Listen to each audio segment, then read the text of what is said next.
Assalamualaikum warahmatullahi wabarakatuh. Perkenalkan, nama saya Monica Sherly. Dengan NIM yang tertera pada layar, saya adalah mahasiswa jurusan Ilmu Kelautan angkatan 2020. Materi yang akan saya bahas di sini yaitu tentang echo sounder. Jadi, menurut Said et al. 2020, echo sounder ini merupakan salah satu dari teknologi hidroakustik. Jadi teknologi ini memanfaatkan perambatan gelombang suara untuk mendeteksi objek yang berada di kolom dan dasar perairan. Untuk pengaplikasian echo sounder, jadi echo sounder sendiri digunakan untuk menemukan objek seperti gerombolan ikan, kolom gelembung yang muncul dari dasar laut, ataupun mengetahui bentuk dasar laut.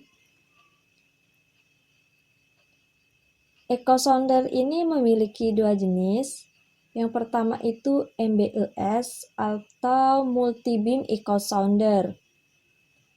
Jadi menurut Setyadharma et al. 2019, Multi Beam Echo Sounder ini merupakan suatu alat hidroakustik yang memancarkan lebih dari satu beam dalam satu kali pancaran sinyal.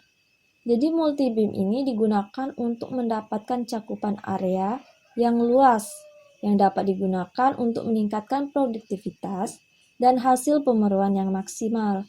Bisa kita lihat pada layar, pada gambar di samping, bahwa multi beam echo sounder ini menyapu area perairan yang dilewatinya dengan memancarkan lebih dari satu pancaran. Kemudian kita lanjut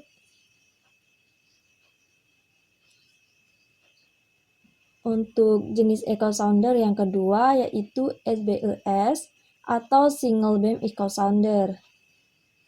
Jadi menurut Hamuna et al. 2017, echo sounder beam tunggal, jadi Single Beam Echo Sounder ini bisa disebut juga dengan echo sounder beam tunggal, merupakan instrumen hidroakustik yang paling sederhana yang hanya memancarkan beam tunggal untuk mendeteksi target yang dilaluinya. Bisa kita lihat pada gambar di samping bahwa single beam echo sounder ini hanya memancarkan satu beam. Beda dengan multi beam echo sounder tadi yang memancarkan lebih dari satu pancaran. Jadi pengoperasian alat yang relatif mudah ini tingkat akurasinya tinggi baik dalam resolusi maupun presisi hasil.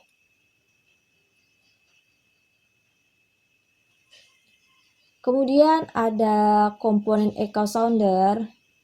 Jadi yang pertama itu ada time base. Time base ini komponen untuk membangkitkan pulsa listrik. Kemudian yang kedua itu ada transmitter. Transmitter ini berfungsi untuk menyalurkan pulsa listrik yang dipicu oleh time base ke transducer. Untuk komponen yang ketiga yaitu transducer. Jadi transducer ini bagian dari alat perunggemah yang mengubah energi listrik menjadi mekanik atau untuk membangkitkan gelombang suara dan sebaliknya. Kemudian untuk komponen echo sounder yang keempat itu ada display. Jadi display ini berfungsi untuk menampilkan data hasil penerimaan sinyal gelombang dari transducer. Jadi komponen echo sounder ini ada 4. Yang pertama itu time base, yang kedua transmitter, yang ketiga transducer, dan yang keempat display. Jadi komponen echo sounder ini saling berhubungan. Kemudian ada echo sounder sederhana yaitu Fish Finder atau GPS Map. Echo sounder sederhana ini menggunakan unit layar video sebagai media tampilan ekogram. Ekogram ini tidak dilengkapi unit untuk media penyimpanan data. Jadi ekogram yang ditampilkan hanya bersifat sementara. Sehingga alat ini hanya mencari daerah penangkapan ikan dan mengamati kondisi dasar perairan pada alat tersebut yang dioperasikan. Nah, menurut Hamuna et al. 2017, ekogram merupakan tampilan grafis rekaman yang dihasilkan oleh echo sounder sebagai fungsi waktu, kekuatan Eko, dan waktu yang dibutuhkan Eko untuk kembali. Bisa kita lihat pada layar. Gambar di samping bentuk ekogram seperti ini. Kita lanjut.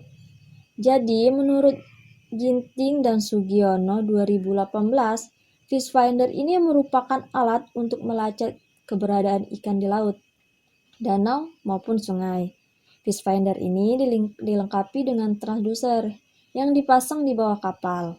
Alat inilah yang akan mengirim sinyal ke dasar laut, sehingga bisa dideteksi berapa kedalaman keberadaan ikan, topografi bawah laut, dan kita bisa melihat dari monitor yang dipasang di kapal.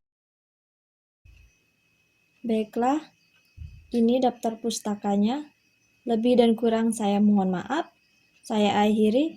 Wassalamualaikum warahmatullahi wabarakatuh.